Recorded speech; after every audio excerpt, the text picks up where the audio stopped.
while I'm sitting here trying to be the stone, you really the glass house.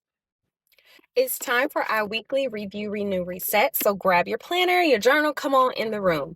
So we start with reviewing our previous week.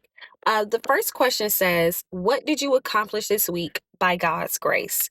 Now, my biggest accomplishment was just being very honest with the Lord in prayer, being honest about how I felt and what I needed. And it really lifted a huge weight off of my chest, and it renewed a sense of comfort and assurance knowing that I could come to him, of course, but especially in the state that I was in.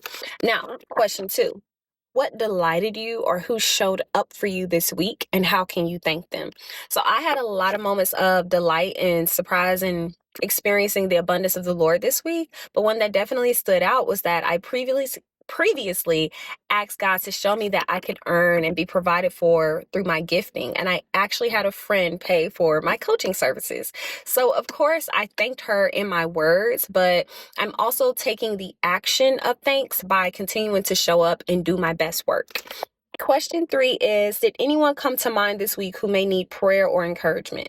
So this one was interesting because I wrote some names down, but when I was praying, I recognized that what was actually coming up was a little bit of bitterness and anger and their past transgressions.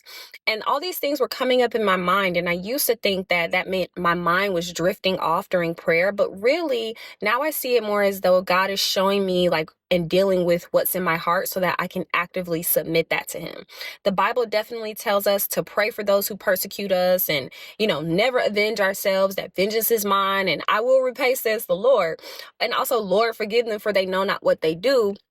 But the Lord also says, forgive others their trespasses so that you will be forgiven.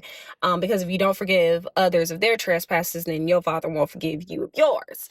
So, while I'm sitting here trying to be the stone, you really the glass house. Okay. So anyway, this just goes to show us that relationship is important to God. And, if that happens, if you feel your mind going somewhere while you're praying, just think of it more so as like God is showing you what's held up in your heart and helping you fix your heart posture.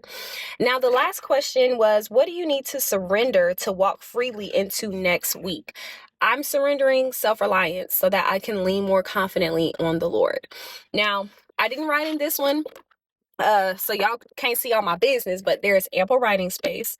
Part 2 is going to be renewing your mind and resetting for the week. So I'll see you there. If you want to do all of this on your own, there is a free quarterly reset guide in my bio. If you want the full version of this, like the planner, then this is linked in my bio as well, available on Amazon, colored version and the black and white